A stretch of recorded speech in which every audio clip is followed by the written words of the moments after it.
Good day, everyone. As a rookie officer, I've quickly realized that investigating a crime isn't just about finding evidence.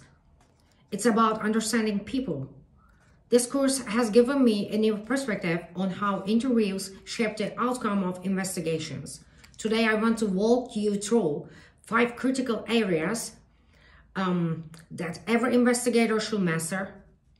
And let's be honest, if you don't know the difference between an interview and interrogation, you might end up turning a witness into a suspect. Let's talk about number 1, interview techniques versus interrogation methodology. First things, interviewing is not interrogating. While both aim to gather information, the approach makes all the difference.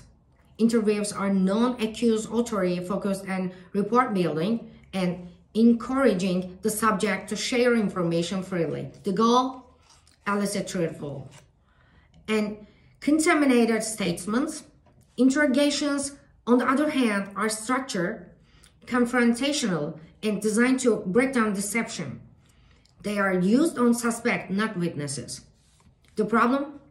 If an interview turns into interrogation too soon, you risk contaminating information or even causing a false confession. We have seen cases where aggressive questioning tactics led innocent people to confess to crimes they never committed. Bottom line, a good cop knows when to listen and when to apply pressure. Private sector versus public sector investigations. Now let's talk about who is doing the investigating. In public sector investigations, like law enforcement, our primary goal is justice, ensuring crimes are solved and prosecuted within legal frameworks. In private sector investigations, like corporate security or insurance fraud cases, the objective is often risk mitigation and financial protection. The legal boundaries are also different. Law enforcement must adhere to strict constitutional protections like Miranda rights and due process. Meanwhile, private investigators operate with more flexibility, but their findings must still be admissible in court if legal action follows. For us in law enforcement, this means collaboration with the private sector is inevitable. Cybercrime, fraud, and insider trades often start the corporate world before making their way into our jurisdiction. Bridging that gap ensures justice is served on all fronts. 3. Target investigative interview methods. There is no one-size-fits-all approach to investigative interviewing. Different scenarios demand different techniques. Here are some game changers. Cognitive interviewing, designed to maximize memory recall by guiding witnesses through sensory and emotional details. Works best with victims and cooperative subjects. Peace model, a structured, non-coercive approach that's widely used in United Kingdom and is gaining traction elsewhere. Unlike traditional interrogations, this model minimizes false confessions and encourages suspects to talk. Read technique, controversial but still widely used, focuses on behavioral analysis and psychological pressure, elicit confessions from guilty parties. However, misuse of this method has led to wrongful convictions. A skilled investigator knows when to apply each method. The key is adaptability, reading the situation, knowing your subject, and selecting the right strategy. Number 4, psychological issues with interviewees from various populations. Not everyone reacts the same way under questioning.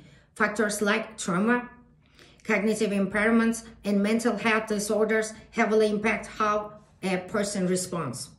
Children prone to accessibility, poor questioning techniques can lead to false, memorized, or inconsistent statements. Trauma survivors may experience memory fragmentation due to PTSD, If you rush them or apply pressure, their recall may be unreliable. Individuals with mental illness conditions like schizophrenia or bipolar disorder affect perception and response. Misinterpreting their behavior, deception can derail in entire case. This is where investigative patience is critical. The moment you start treating every nervous tick as a lie, you've already compromised your own investigation. Number 5, legal challenges and considerations. Finally, let's talk about what really matters, staying within law. Miranda rights: if you fail to properly Mirandize a suspect, their statements are inadmissible in court. Voluntariness: any confession or statement must be given freely. Coercion, whether physical or psychological, will get a case thrown out faster than you can say inadmissible. Chain of custody: interview statements, whether written or recorded, must be properly documented and handled as evidence. A missing signature or an altered transcript can compromise the case. A well-trained investigator knows that justice isn't just about solving the crime, it's about solving the right way. At the end of the day, a good investigator isn't just someone who asks the right questions. It's someone who listens, adapts, and respects the legal and ethical boundaries of our professions.